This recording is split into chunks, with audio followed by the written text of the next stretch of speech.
समझ, सबसे ज्यादा छात्र, सबसे ज्यादा प्लेसमेंट और सबसे ज्यादा गोल्ड मेडल। नमस्कार, मेरा नाम ज्ञानेश्वर है और आपने देखना शुरू किया है लाइव सिटी। मेरे साथ रोज की तरह दिल्ली से जुड़ रहे हैं देश के जाने माने सीनियर जर्नलिस्ट अजीत द्विवेदी जी। अजीत जी, बिहार भी अजब गजब विडंबना वाला प्रदेश है। देखिए, अपराध बढ़े तब चिंता, समाज की चिंता, प्रदेश की चिंता, पूरे देश में भद्द पिटती है और कहा जाता है बिहार में तो अपराधियों का बोलबाला है, अपराध चरम पर है। निवेशक आने से डरते हैं, विकास की गति धीमी पड़ जाती है, लोग जान माल की हिफाजत के बारे में सोचने लगते हैं। और जब अपराध को थामने की कोशिश की जाए, अपराध को रोकने की कोशिश की जाए, अपराधी खत्म हो, तब जाति तलाशी जाती है। तो यह तो विडंबना ही है ना। कल देखिए, बहुत दिनों के बाद नेता प्रतिपक्ष तेजस्वी यादव ने प्रेस कॉन्फ्रेंस करी। बहुत अच्छी शुरुआत करी, लंबी प्रेस कॉन्फ्रेंस करी।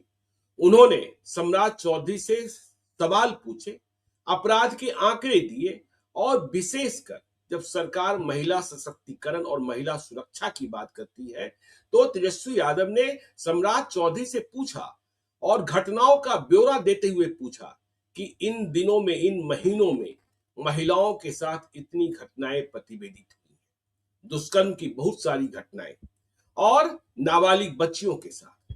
तो तेजस्वी यादव ने यह कहा कि सम्राट चौधरी जी, आपको यह बताना चाहिए, कल विशेषकर वह महिला सुरक्षा पर ही केंद्रित थे कि इन अपराधों में शामिल अपराधियों के खिलाफ कब कार्रवाई। बिल्कुल सही कहा तेजस्वी यादव ने। नेता प्रतिपक्ष की जिम्मेवारी यही होती है कि वह सरकार से सवाल पूछे, लेकिन इसके बाद वह आ गए इनकाउंटर्स पर और उन्होंने कहा कि सम्राट चौधरी यह बताएं कि क्या बिहार में जाति देखकर इनकाउंटर्स किए जा रहे हैं। अब देखिए यह बात कहां से आ गई। सम्राट चौधरी पहले होम मिनिस्टर बने थे, डिप्टी सीएम की हैसियत से, और इसके पहले 2025 के चुनाव के पहले फाइनेंस मिनिस्टर थे, फिर अब चीफ मिनिस्टर बन गए। तो तेजस्वी ने कहा जाति देखकर, इधर कौन कौन से अपराधी मारे गए हैं यह सबको पता है। तेजस्वी यादव यदि यह पूछते कि किसी निर्दोष को मारा गया, देखिए सवाल तब बनता है जब पुलिस किसी निर्दोष बेकसूर के खिलाफ कार्रवाई करे। हम और आप तो यह मानने वाले लोग रहे, बिहार के आम लोग मानते हैं कि अपराधियों की कोई जाति नहीं होती, अपराधी अपराधी ही होता है। और आज भी जो बिहार में बाहुबली बने बैठे हैं या जो बाहुबली से नेता बन गए हैं, राजनीति का अपराधीकरण हुआ है, उनका बोलबाला कब था, वे चरम पर कब थे, उनका इतिहास खंगालिए, वे 2005 के पहले थे। आज कोई राइफल का नाल निकाल कर नहीं चल सकता। तो तेजस्वी यादव जाति तलाशने लगे, फिर वही बात, वही डफली, वही राग। तो आज जब हमने कल शाम को ही प्रेस कॉन्फ्रेंस की थी, दोपहर में प्रेस कॉन्फ्रेंस की थी तेजस्वी यादव ने, हमने रात में बिहार पुलिस के कुछ पदाधिकारियों से बात की और उन्होंने सुबह मुझे ब्यौरा उपलब्ध कराया बिहार पुलिस के सूत्रों ने, जिसे हमने सोशल मीडिया पर पोस्ट भी किया है, जिसमें यह बताया गया कि देखिए कौन कौन से जाति। हाँ, यह सच है कि सबसे अधिक मारे गए या घायल हुए अपराधियों की संख्या, जो अपराधियों की जाति है, वो यादव ही है, लेकिन जो मारे गए हैं, जो घायल हुए हैं, उनमें कुशवाहा भी हैं, कुशवाहा भी हैं, उनमें ब्राह्मण भी हैं, मारे गए घायल होने वालों में भूमिहार भी हैं। तो फिर यदि ऐसे में आप जाति तलाशने लगे, आप देखिए यदि पुलिस कहीं निर्दोष लोगों पर फायरिंग कर रही है, बेकसूर लोगों को मार रही है, फर्जी मुठभेड़ में आम आदमी मारे जा रहे हैं, तब आप जरूर सवाल उठाइए। लेकिन यदि जाति के बंधन में बांधकर आप बिहार पुलिस की कार्रवाई को रोकेंगे तो बिहार में अपराध के नियंत्रण की दिशा में चल रहा प्रयास कहां से सफल होगा। और फिर आपको यह बताना होगा कि बिहार में अपराध का नियंत्रण चाहते हैं या नहीं चाहते। वह सवाल बहुत लाजमी है कि महिलाओं पर जो दुराचार है, महिलाओं के साथ जो अत्याचार है, महिलाओं के साथ जो दुष्कर्म की घटना है, जो सम्राट चौधरी ने कहा कि गया जी में पिंडदान होता है, तो वह जरूर पूछिए। और यदि पुलिस कार्रवाई करती, लेकिन अपराधी में जाति मत तलाशी, जाति तलाशेंगे तो फिर बिहार पीछे चला जाएगा। अजीत जी, आगे आपकी टिप्पणी। देखिए, इस पर इनकाउंटर वाले मामले पर आए उसके पहले हम आज का एक घटनाक्रम बताते हैं। अभी हम लोग लंच पर कहीं थे जहां झारखंड के एक बड़े नेता थे, बड़े ऊंचे पदों पर रहे हुए, कुछ राजनीति जी के जानकार थे, कुछ सर्वे करने वाले लोग थे। वहां चर्चा चली कि तेजस्वी यादव कहाँ फेल हुए। मतलब फेल होने का मतलब कि जो एक चमक बननी चाहिए थी, ऐसी चमक आते आते जो चमक बनी थी, उनकी डिप्टी सीएम होकर के आए थे, अच्छा काम करने की इमेज बनी थी, तो कहाँ चूक गए, उनसे चूक कहाँ हुई, जहां के बाद उनका डाउनफॉल दिखने लगा। आगे हो सकता है कि फिर वो अच्छा करें, मुख्यमंत्री बने, लेकिन डाउनफॉल कहाँ से दिखने लगा। तो जो व्यक्ति, जो राजनेता थे वहां, उन्होंने एक बात बड़ी मार्के की कही। उन्होंने कहा कि जब वो अपने पिता की तरह राजनीति करने लगे, जी तो ये एकदम आई ओपनिंग था, मतलब आई ओपनर था हमारे लिए कि हम लोग कई तरह से उनको असेसमेंट करते हैं। उनका दूर से देखने वाले एक व्यक्ति को लग रहा है कि जब एक नया विजन लेकर के कोई व्यक्ति आएगा, एक नया चेहरा आएगा, नए तरह की राजनीति लेकर के आएगा, उसके कामयाब होने की संभावना बहुत ज्यादा रहती है। जब आप ऐसी पॉलिटिक्स करने लगे, लालू यादव की जिस पॉलिटिक्स को बिहार की जनता ने 2005 में खारिज कर दिया, उसके बाद लगातार खारिज कर रही है, आप वही पॉलिटिक्स करेंगे तो कामयाब नहीं हो सकते। ये लालू यादव की पॉलिटिक्स थी कि हर चीज में जाति देखो, हर चीज को जाति के चश्मे से देखो, हर चीज में अपनी जाति देखो और अपनी जाति की राजनीति करो। ये मैसेज कैसे दे सकते हो अपनी जाति के लोगों को कि हम तुम्हारे लिए राजनीति कर रहे हैं, हम जो कर रहे हैं तो तुम्हारे लिए कर रहे हैं। तो ये लालू यादव के बाद के दिनों की राजनीति थी, ये लालू यादव के 95-96 के बाद के दिनों की राजनीति थी। जैसे हम लोग पहले भी बार बार कहते हैं कि एक समय गरीबों के नेता थे, पिछड़ों के नेता हुए, फिर यादव मुसलमान के नेता हो गए। तो आप खाली यादव के की राजनीति जिस दिन से वो लालू यादव करने लगे समाप्त हो गए, और जिस दिन से तेजस्वी यादव उस राजनीति में उतरे हैं, अपने पिता की तरफ बोलना, अपने पिता की तरफ मुद्दे तलाश के उसको इशू बनाना, उस दिन से उनका डाउनफॉल दिखने लगा है। समाज में फिर आप अपनी चमक खो देते हैं। आपके प्रति कैसे सब व्यापक वर्ग, आप सबको फिर जोड़ने जाइएगा। एक भी व्यक्ति अगर मारा गया है कि आपने जो लिस्ट डाली है उस लिस्ट को हम देखें, किसी एक जाति का अगर एक व्यक्ति, नट समाज का या नाई समाज का एक व्यक्ति भी अगर मरा है, तो आप उसके नेता नहीं है क्या? आप उसकी बात नहीं उठाएंगे क्या? बिल्कुल। आप ये कैसे जाति देख रहे हैं, सिर्फ एक जाति, जिस जाति से आप आते हैं। तो ये आप अपने को स्टीरियोटाइप कर रहे हैं कि आप यादव के नेता, और यही स्टीरियोटाइप पॉलिटिक्स लालू यादव को समाप्त कर दी। तो आपकी शुरुआत में ही आप यही स्टीरियोटाइप लेकर के बैठ जाइएगा। इस बाइनरी में आप बिहार की राजनीति को और कानून व्यवस्था को देखिएगा तो कामयाबी की रत्ती भर भी गुंजाइश नहीं रहेगी। पहली बात तो ये कमेंट, एक जनरल कमेंट। अब आइए जो इनकाउंटर की बात है, सिद्धांतिक रूप से कहिएगा तो हमारी बात भी आपकी बात भी यही है कि इनकाउंटर नहीं होने चाहिए।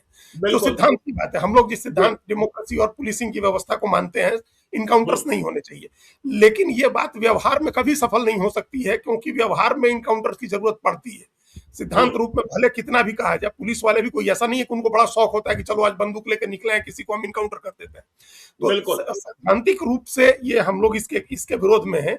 लेकिन व्यवहारिक रूप से जो जरूरतें हैं बिहार की, और कानून व्यवस्था बनाए रखने के लिए, अपराध को रोकने के लिए जो जरूरत है, वो सिद्धांत से कई बार उलट होता है। आपकी मजबूरी होती है कि गोली चलानी पड़ती है आपको, इसलिए पहले इनकाउंटर होता था। अब एक हाफ इनकाउंटर का भी टर्म आया है, जिसमें पैर में गोली मारते हैं, लोग लंगड़ा के चलने लगते हैं, पुलिस पकड़ लेती है उनको। तो ये एक व्यवहारिक जरूरत है, व्यवहारिक मजबूरी है पुलिस की कि उसको इनकाउंटर करना पड़ता है अपराधियों के साथ। उसका कारण क्या है कि अपराधियों का मनोबल इतना बढ़ा हुआ है, उनको कोई भय नहीं लगता है। उनको लगता है कि क्या हो जाएगा, हम भी गोली चलाते हैं। उनके पास तमाम आधुनिक हथियार आ गए हैं, बल्कि कई बार तो पुलिस से भी ज्यादा आधुनिक हथियार उनके पास होते हैं। तो व्यवहारिक रूप में पुलिस को उसका जवाब देना होता है, उसमें गोलियां दोनों तरफ से चलती हैं। तो ये एक सिद्धांत और व्यवहार की बात है।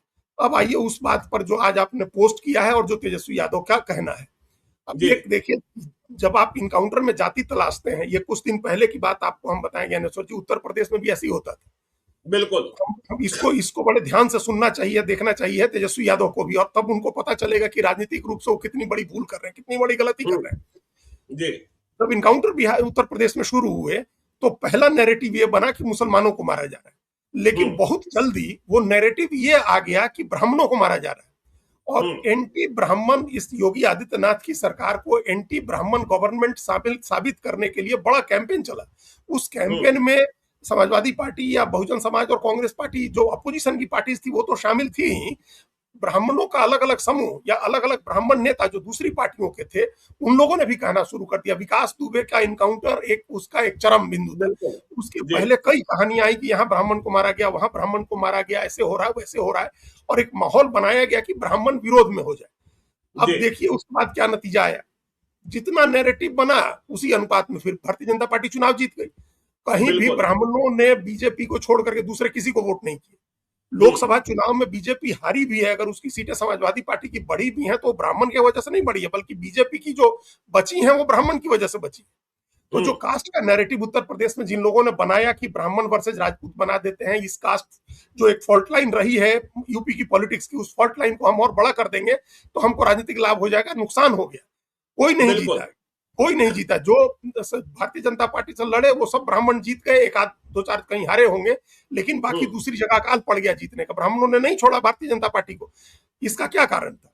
कारण ये था कि अपराधी मारा गया था, और उस अपराधी के मारे जाने से जिन लोगों को सुकून और चैन मिला था उसमें ब्राह्मण भी थे। ऐसा नहीं है कि ब्राह्मण की के बच्चों के साथ कोई गलत नहीं हो रहा था, या उनकी महिलाओं के साथ नहीं हो रहा था, या उनके साथ लूटपाट की घटनाएं नहीं हो रही थी।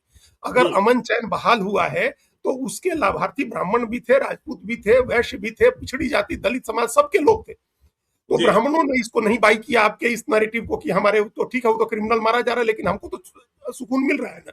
तो सेम बात बिहार में है। आप हो सकता है कि यादव समाज के लोग भी अपराधियों के मारे जाने से उतने ही खुश हो जितने दुखी दिख रहे हैं तेजस्वी यादव। यादव समाज के लोग, वो लोगों को भी तो बिजनेस है, उनका भी तो कारोबार है, उनके भी बच्चे स्कूल जाते हैं, कॉलेज जाते हैं, उनकी महिलाएं भी बाहर जाती हैं। अपराधी क्या जाति देख करके अपराध करता है? राह चलते कि आज तक आपने सुना है राह चलते एक एग्जांपल कोई बताए कि किसी को लूटने के पहले अपराधी ने उसकी जाति पूछी हो कि तुम किस जाति के हो, उसके बाद लूटा हो? कोई नहीं पूछता है। अपराधी कभी नहीं पूछते हैं। गहने पहनने की अगर कोई महिला जा रही है और उसको चेन छीनना है तो वो कतई नहीं पूछेगा कि तुम किस जाति की हो, और अगर उसकी जाति की होगी तो नहीं छोड़ेगा, ऐसा नहीं है, छोड़ देगा, वो लूट के ही जाएगा। तो जब वो अपराधी कोई लूट मार करने में भेदभाव नहीं कर रहा है, जब वो यादव की महिला हो या भूमिहार की महिला हो, उसको लूटने में या उसके घर में घुस के डाका डालने में या उसके बच्चे को अपहरण करने में या उस पर गोली चलाने में नहीं हिचक रहा है, तो आप कैसे जाति देख सकते हैं? उस अपराधी की जाति कैसे देख सकते हैं? वो अपराधी जाति नहीं देख रहा है, वो अपराध कर रहा है, और आप उस अपराधी की जाति देख रहे हैं और जाति देख करके उसको डिफेंड कर रहे हैं। मतलब ये राजनीतिक रूप से भी गलत है, सैद्धांतिक रूप से भी गलत है, सामाजिक सुरक्षा के लिहाज से गलत है, इंसानियत मानवता के नाते भी गलत है। आप कैसे इसमें जाति खोज सकते हैं? नहीं, इंसानियत मानवता की बात कर दी आपने अजीत जी। देखिए, दो इनकाउंटर्स बड़े हुए, एक सिवान में और एक भागलपुर में। भागलपुर के सुल्तानगंज में नगर परिषद के कार्यालय में घुसकर किस प्रकार गोलीबारी की गई, वहां के कार्यपालिक अभियंता और जो नगर सभापति थे उनकी हत्या कर दी गई। उसमें जो शामिल अपराधी था उसका इनकाउंटर हुआ। अब उसके नाम के आगे क्या लगा था मुझे फिर से बताने की जरूरत नहीं है। तो दो दो हत्याएं हुई और ऑफिस में घुसकर, क्या उस अपराधी को कोई रिलीफ मिलनी चाहिए थी? और यदि पुलिस कह रही है कि उसने गोली चलाई, फिर आपने देखा सिवान में बीजेपी के एक्स एमएलसी मनोज सिंह, उनके बहनोई और भांजे की हत्या कर दी गई, लोग तिलक चढ़ाने जा रहे थे। तो उस अपराधी का इनकाउंटर हुआ। तो ऐसे अपराधियों का यदि इनकाउंटर न हो और अपराधी यदि गोली चलाता है, पुलिस गोली का जवाब गोली से न दे, तो फिर बचेगा क्या? फिर तो बिहार में वही होगा कि अपराधी जेल जाएंगे, जेल से छुप कर आएंगे, फिर उसी रास्ते पर चलेंगे, खौफ कुछ होगा ही नहीं। नहीं, फिर वो जेल भी नहीं जाएगा, वो पकड़ा भी नहीं जाएगा ना। आप पकड़ने, आप कैसे जाकर, वो गोली चला रहा होगा तो आप कैसे पकड़िएगा? अगर वो अपराधी गोली चला रहा है तो पुलिस को गोली चलानी होगी। पुलिस महात्मा गांधी वाले अंदाज में तो जा नहीं सकती है कि चलो तुम, हम सीना खोल के आ रहे हैं, तुमको गोली चला, नहीं तो चलाओ, हम तुमको अरेस्ट करेंगे। हमने जो पहले कहा कि सिद्धांत रूप में यह बात कहने में अच्छी लगती है कि पुलिस को गोली नहीं चलानी चाहिए, लेकिन अगर अपराधी गोली चला रहा है, उसकी मजबूरी हो गई, तो व्यवहारिक रूप में यह सिद्धांत थोड़े लागू होगा, नहीं लागू होगा ना। तो इसलिए वो ऐसे अपराधी जो आतंक पैदा कर रहे हैं, समाज में खौफ पैदा कर रहे हैं, उनको पुलिस ने इनकाउंटर किया है।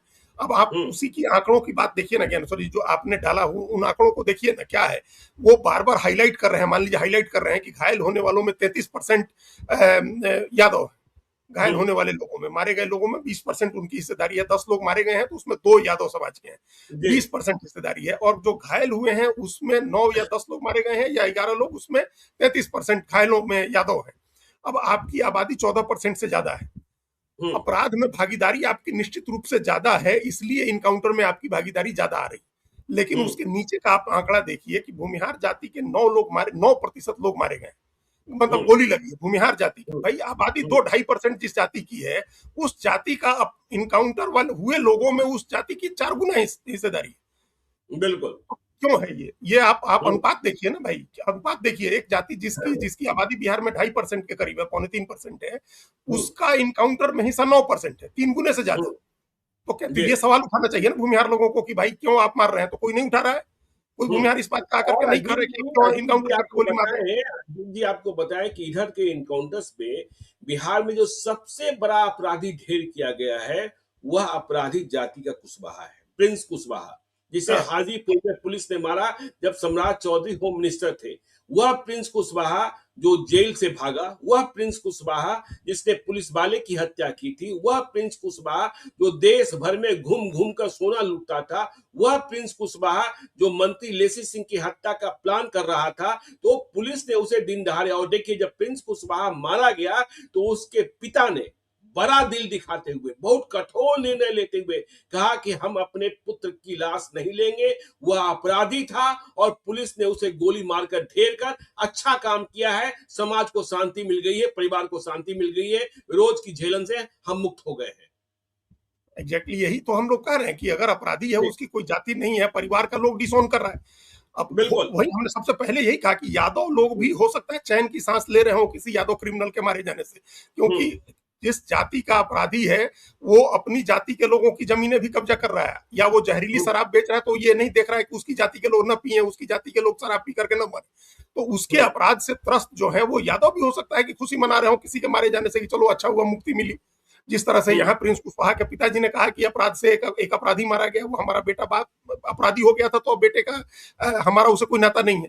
तो ये बिल्कुल। दिल दिखाना चाहिए, जाति नहीं खोजनी चाहिए, ये दिल दिखाना हुँ, चाहिए है कि अपराधी मारा जा रहा है। हाँ, जो आपने पहले कहा कि अगर कोई बेकसूर है या कसूरवार नहीं है या कोल्ड ब्लड में किसी को मारा जा रहा है, वो पुलिस की गोली पर पुलिस पर गोली नहीं चला रहा है या गिरफ्तारी देना चाह रहा है, उसको मारा जा रहा है, तब आप उसका विरोध करिए। फिर वो बिल्कुल। एक्स्ट्रा जुडिशियल किलिंग हो जाती है, फिर आप उसका विरोध करिए, हम लोग भी उसका साथ देंगे। लेकिन हुँ, जो क्रिमिनल जो आपने अपराध बताए भागलपुर का और सिवान का, वैसे अपराधी को का अगर इनकाउंटर होता है तो आपको 10 बार सोचना चाहिए है उसके बारे में, जिसका परिवार उसके साथ नहीं रिलेट कर रहा हो, आप उसके पक्ष में बिल्कुल। खड़े हो रहे हैं। तो ये हुँ, जो राजनीति है, ये राजनीति बड़ी नुकसानदेह हो जाएगी तेजस्वी यादव के लिए। ये हुँ, अपनी जाति के साथ आप नहीं खड़े हो रहे। एक तो ये आइडेंटिफाई आप कर रहे हैं कि हम अपनी जाति से आगे नहीं सोच सकते हैं, लेकिन उस जाति की भी गुडविल नहीं होगी, वो भी एक मान रहे हैं कि आप अपराधी के पक्ष में खड़े हो रहे हैं। और बिल्कुल। कुशवाहा का भी देखिए ज्ञानेश्वर जी, आबादी के मुकाबले उनका भी दुगना अनुपात है इनकाउंटर में। जी, उनकी भी आबादी 4% है, इनकाउंटर 8% से ज्यादा हुआ है, 8% 9%, उनका भी इनकाउंटर हुँ, ज्यादा हुआ आबादी के अनुपात में। तो हुँ, जिस जाति के अपराधियों का, आप मान लीजिए कि जो सबसे कमजोर जाति है ज्ञानेश्वर हुँ, जी, या जो बिजनेस कम्युनिटी है जिसका अपराधी नहीं है, या जो बहुत ही कमजोर जाति है, उस जाति का कहां से आएगा अपराधी? उस जाति का तो अपराधी ही नहीं है, तो कैसे मारा जाएगा? उसका इनकाउंटर नहीं होगा बिल्कुल, ना। तो बिल्कुल। जो जातियां सामाजिक रूप से मजबूत हो गई, जिन लोगों को अपना आर्थिक और सामाजिक वर्चस्व बनाने की लालसा जिन लोगों के अंदर रही, उन जातियों से अपराधी ज्यादा निकले, इसलिए हुँ, मारे गए लोगों में उनका अनुपात ज्यादा होगा।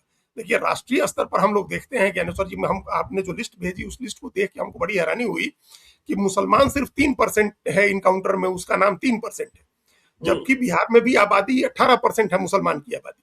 राष्ट्रीय स्तर पर अपराध का आंकड़ा कई बार हम लोग देखते हैं, खासतौर से दिल्ली उल्ली में, तो ये लगता है कि आबादी से ज्यादा अनुपात होता है अपराध की घटनाओं में उनका, लेकिन हुँ, बिहार में आबादी के अनुपात में 1/6 है उनका। तो ये भी हुँ, एक अच्छी बात है, एक अच्छा साइन है कि वो बिहार में उस समुदाय से या उस जाति के लोग अपराध में नहीं आ रहे हैं, या हुँ, पुलिस के साथ टकराव ऐसा कहीं नहीं हो रहा है। जो नहीं तो ये लोग तो कम्युनल इशू भी बना देते आरजेडी के लोग, कि देखिए मुसलमान को भी मारा बिल्कुल। जा रहा है और यादव को भी मारा जा रहा है। तो हुँ, ये जो आइडियोलॉजिकली जो समुदाय सबसे बड़ा दुश्मन है बीजेपी का, जो हुँ, बीजेपी को हरवाने के लिए हमेशा वोट करता है, यादव तो वोट भी करता है बीजेपी को लोकसभा में, तो यादव आरजेडी से ज्यादा वोट बीजेपी जेडीयू को करता है। मुसलमान जी, तो कभी वोट नहीं करता है, लेकिन हुँ, उसके लोग तो नहीं मारे जा रहे हैं, उसके लोगों का तो इनकाउंटर नहीं हो रहा है उसमें, उनके हुँ, इनकाउंटर्स की संख्या कम है, और हिंदुओं में जो कोर वोट है भूमिहार ब्राह्मण कुशवाहा, उसका इनकाउंटर ज्यादा हुआ है। तो हुँ, ये आंकड़े अपने आप में ये कहानी बता रहे हैं कि ये कोई बायस, ये कोई राग द्वेष, कोई पूर्वाग्रह नहीं है। आइडेंटिफाई करके नहीं मारा जा रहा है कि यादव है उसको मारा जा रहा है। अगर ज्यादा मारे गए हैं तो अनुपात ज्यादा है, इस बात को सिंपल हुँ, शब्दों में वो समझ लेते तेजस्वी यादव। लेकिन उनकी अपनी राजनीति के लिए उनकी पोजिशनिंग ठीक नहीं, उनकी बिल्कुल, अपनी बिल्कुल। समाज का एक बड़ा वर्ग जो है उनसे उम्मीद लगाए हुए है, इस नाम पर कि नौजवान है, युवा नेता है, और वो लालू यादव से कुछ हट के राजनीति करेंगे। लेकिन वो तो जो लालू आपने यादव कहा ना जी, वही जी, राजनीति कर रहे जो आपने कहा ना कि आपके साथ जो लोग बैठे थे, जिन्होंने चर्चा की कि यदि लालू की राजनीति का रास्ता अख्तियार करेंगे, तो फिर सफलता नहीं मिलेगी। आप हैं। हाँ, याद नहीं, कीजिए 2005 1990 से 2005 के दौर को। देखिए, कई लोग हमारी निंदा भी करते हैं, लेकिन जो कटु सत्य है, मैंने तो क्राइम रिपोर्टिंग की है। 1990 से 2005 में जितने बड़े गैंगस्टर्स थे, उनमें किन जातियों का बोलबाला था? लेकिन मुख्यमंत्री रहते हुए लालू यादव ने और राबड़ी देवी ने या तो उनके खिलाफ बहुत कठोर कार्रवाई नहीं की या कठोर कार्रवाई करने में सफल नहीं हुए, जिसके कारण बिहार आक्रांत रहा।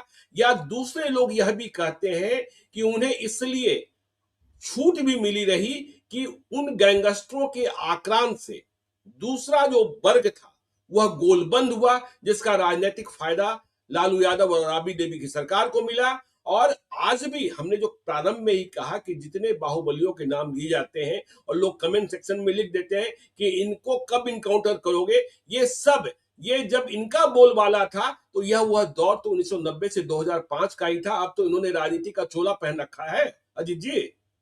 हाँ हाँ बिल्कुल। और ऐसा नहीं है कि बिहार के लोग उन लोगों को नहीं जानते हैं, बिहार के लोग उन लोगों को जानते हैं, उनका इतिहास जानते हैं, अनेक उनसे प्रताड़ित हुए लोग आज भी हैं। तो उसका एक राजनीतिक नुकसान तो अभी तक भुगत ही रही है ना आरजेडी। आरजेडी को किस इसी बात का तो ज्यादा नुकसान है, जाति का तो कम नुकसान है। जाति में जो लोगों को परेशान करने वाले लोग थे, जिन लोगों ने लोगों के साथ अच्छा व्यवहार नहीं किया, सार्वजनिक जीवन में जो अपने से दूसरी जातियों के खिलाफ जो कॉन्फ्लिक्ट पैदा किया, जो रिफ्ट पैदा किया सोसाइटी में, उसी का तो खामियाजा भुगत रहे हैं लालू यादव और आरजेडी। उसी का लाभ तो नीतीश कुमार को मिला कि उन्होंने कहा कि हम समाज में विभाजन करने नहीं आए हैं, हम सामाजिक सद्भाव बनाने आए हैं, और ऐसे लोगों को नेता बनाए जो समाज में विभाजन नहीं पैदा कर रहे थे, रिफ्ट नहीं पैदा कर रहे थे। अब वापस तेजस्वी यादव वही राजनीति लेकर के आ रहे हैं। दोनों उनकी ये दोनों पोजीशनिंग गलत है ज्ञानेश्वर जी। एक तो आप यादव के नाम पर खड़े नहीं, मतलब इस तरह से मत करिए कि यादव के आप नेता हैं। आप या तो ओवरऑल इनकाउंटर पर सवाल उठाइए और कहिए कि इनकाउंटर की पॉलिसी ठीक नहीं है, तब लोग जज करेंगे आप लोग। तभी एक अलग तरह से लोग जज करेंगे ना भाई, क्योंकि जो मारे जा रहे हैं इनका अपराध लोगों को पता है, इनके अपराध के बारे में लोग जानते हैं, और लोगों की क्या मनसा है वो लोग अपना जाहिर कर देते हैं इन लोगों के मारे जाने पर। अगर आप या तो इनकाउंटर के पक्ष में खड़े विरोध में खड़ा हो जाए कि नहीं इनकाउंटर नहीं होना चाहिए, कोई इनकाउंटर नहीं हो। जब आप खाली एक जाति की बात करते हैं तो अपने को एक बड़े छोटे से समूह का नेता आप बना लेते हैं, उसके बाद अपनी संभावनाएं स्वयं समाप्त करते हैं आप। उसके बाद एक दूसरा मैसेज जाता है जो आपसे उम्मीद कर रहे थे लोग कि आप नए हैं, नए पीढ़ी के आदमी हैं, तो आप राजनीति को बदलेंगे। आप एक ताजा झोंके की तरह आए थे, हवा के ताजा झोंके की तरह बिहार की राजनीति में। लोगों को लगा था कि चलो अब राजनीति बदल जाएगी, अब नए लोग आ रहे हैं, नए तरह की राजनीति होगी। लेकिन जब आप वही पुराने तरह की राजनीति करेंगे, अपराधियों को जाति के नाम पर प्रश्रय देंगे, उनके इनकाउंटर होने पर, पकड़े जाने पर आप जाति के आधार पर विक्टिमहुड का कार्ड खेलेंगे, तो फिर आपको कैसे नेता कोई मानेगा? कैसे सरोजन के आप नेता बनेंगे? आप सरोजन के नेता नहीं बन सकते। अब एक तो उनकी राजनीति की बात हो गई ज्ञानेश्वर जी, और ये हार्डकोर इनकाउंटर और पुलिस कानून व्यवस्था की बात हो गई। इसका एक दूसरा पहलू है जो आपने अपने पहले ओपनिंग रिमार्क्स में एक लाइन कही, हिंट दिया कि निवेश नहीं आता है बिहार में। तो निवेश के लायक माहौल कैसे बनेगा? निवेशक जो होता है वो सबसे ज्यादा संवेदनशील होता है, सबसे ज्यादा सेंसिटिव होता है। आप देखिए ना, एक मामूली सी घटना हो जाती है और शेयर बाजार 1000 अंक गिर जाता है एक मामूली सी घटना पर, क्योंकि जो पैसा लगाया होता है वो जोखिम नहीं ले सकता है। वो पैसा लगाने वाला सबसे सेफ इन्वायरमेंट खोजता है कि हम पैसा तभी लगाएंगे जब माहौल एकदम शांत होगा और हमारे तरक्की करने की स्थितियां वहां मौजूद होंगी। उत्तर प्रदेश में जो इनकाउंटर हुए हैं उसका एक जो हासिल है, जो उसकी प्राप्ति है, उपलब्धि है, वो उत्तर प्रदेश का विकास है ज्ञानेश्वर। अजीत जी मैं यही कहूं, मैं कहने ही वाला था। देखिए इधर के दिनों में मैं दिल्ली अधिक जाता हूं, एनसीआर में, गाजियाबाद, नोएडा, और सभी पार्टियों के नेताओं से मिलता रहता हूं। बसपा और सपा वालों से भी मुलाकात होती है। वे भी मानते हैं, खुले मन से नहीं कहेंगे, लेकिन वह कहेंगे कि अखिलेश मुलायम की सरकार में गुंडे बेलगाम थे। योगी आदित्यनाथ भले उनका राजनीतिक विरोध है, लेकिन वह मानते हैं कि गुंडों को, अपराधियों को नियंत्रित किया गया। हाँ, वह ब्रजेश सिंह का नाम ले लेंगे, धनंजय सिंह का नाम ले लेंगे कि इनको क्यों छूट मिली हुई है, लेकिन यह भी कहेंगे कि छूट भले मिली हुई है, कारण जो भी हो, लेकिन ये अपराध नहीं कर सकते हैं। तो योगी आदित्यनाथ की एक यूएसपी तो बनी गई है कि अपराधियों की खैर नहीं है, अपराधियों की खैर नहीं है। और फिर निवेश आया। हाँ वही, जब पहला उसका एक पहलू ये है कि आपने बुलडोजर की कार्रवाई शुरू की और अपराधियों को मारना शुरू किया, इनकाउंटर करना शुरू किया, अरेस्ट करके जेल में डालना शुरू किया।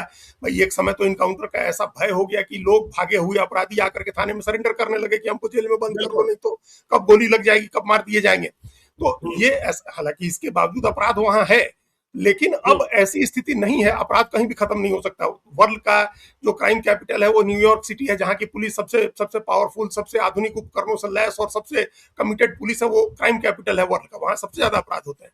तो अपराध कहीं खत्म नहीं हो सकता है, लेकिन ये नहीं हो, लोगों के मन में ये भावना नहीं हो कि वो निकलेंगे तो उनके खिलाफ कुछ ना कुछ उनके साथ हो ही जाएगा। ये भावना नहीं होनी चाहिए। रैंडम अपराध कहीं भी हो सकता है। और जो सांस्थायिक जो संस्थागत अपराध थे, जो ऑर्गेनाइज्ड क्राइम था, जिसको संगठित अपराध कहते हैं, उसको तो लगभग समाप्त कर दिया उत्तर प्रदेश में भी।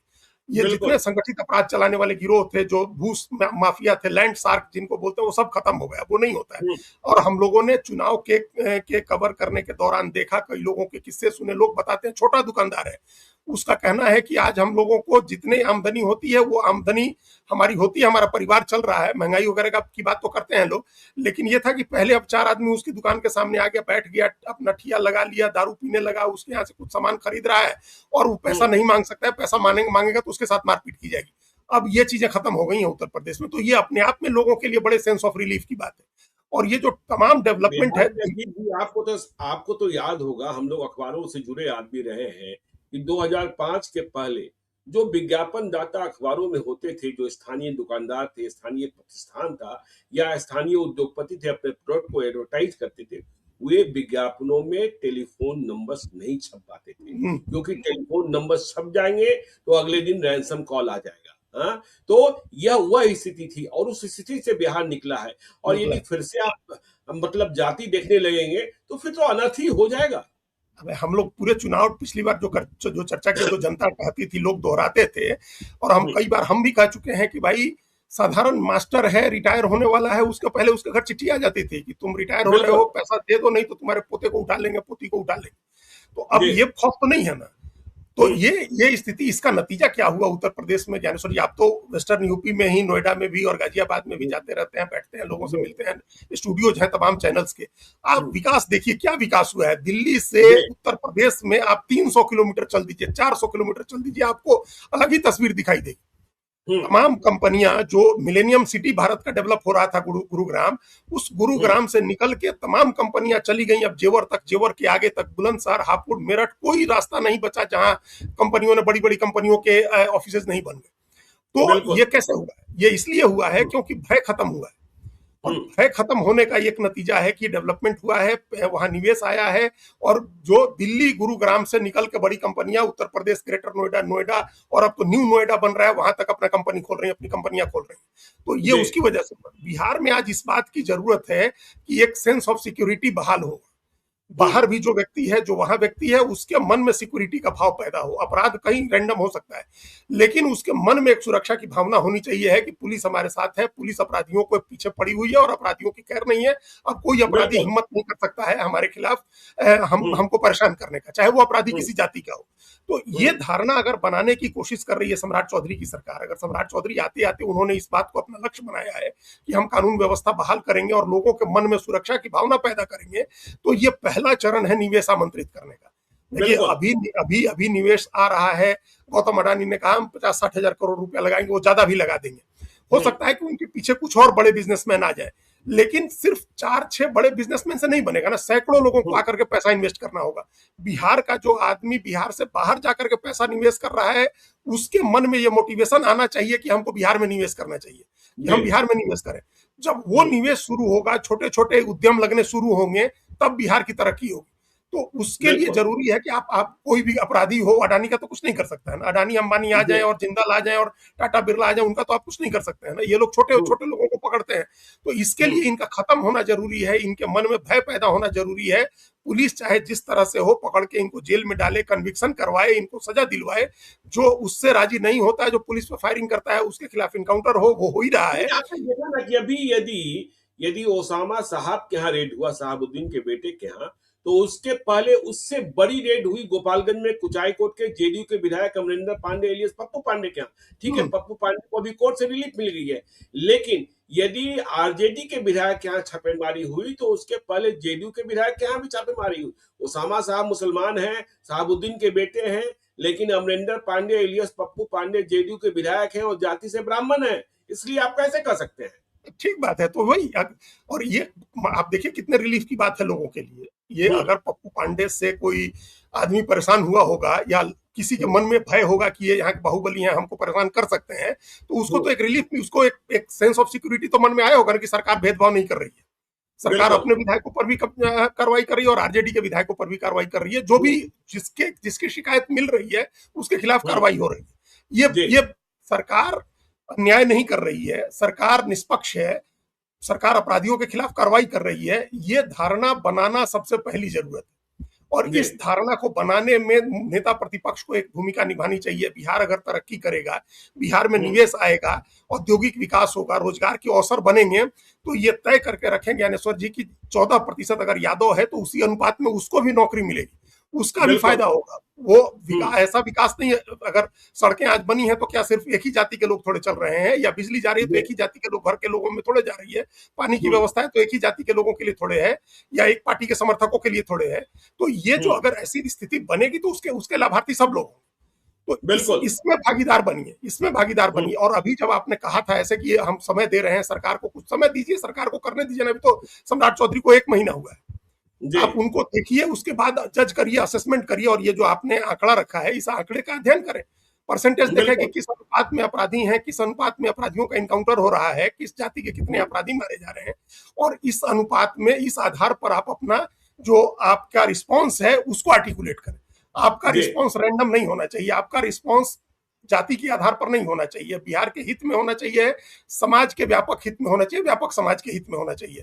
तो ये फिर हम दोहरा रहे हैं जो आपने कहा, अगर किसी निर्दोष पर, बेकसूर पर गोली चलती है या उसको पकड़ के जेल में डाला जाता है, हम्म, तो आप सड़क पर उतरिए, आंदोलन करिए। अपराधी अगर है, घोषित अपराधी है, वांछित बिल्कुल। अपराधी है, उसके खिलाफ पुलिस अगर कार्रवाई करती है तो जाति के आधार पर आप उसको डिफेंड करेंगे। तो ये आप अपनी राजनीति के में पलीता लगा रहे हैं, अपनी राजनीति समाप्त कर रहे हैं।